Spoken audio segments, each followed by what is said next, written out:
So ito maggagala naman tayo, maggagala. Hindi tayo maggagala, pupunta tayo ng Taytay Rizal para mag-install ng ating Android head unit. Okay, tara, let's go! So andito na tayo sa Taytay Rizal, ito yung gagawin natin, Toyota Revo. Ayan, di pa makapag-decide si Bossing kung 7 inches or 9 inches yung balak niyang ipalagay.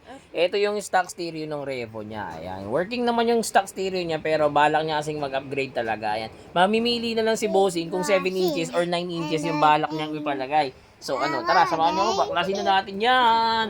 Eto na, nabaklas na natin yung ating dashboard ng Toyota Revo. So, uumpisa na natin trabaho, mag-wiring na tayo.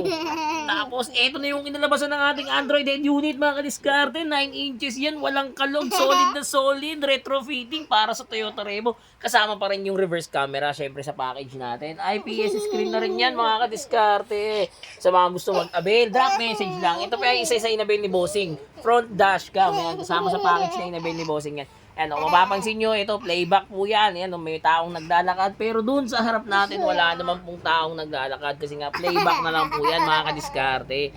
So, ano pang inaantay mo? 2024 na, baka ikaw na lang ang wala pa.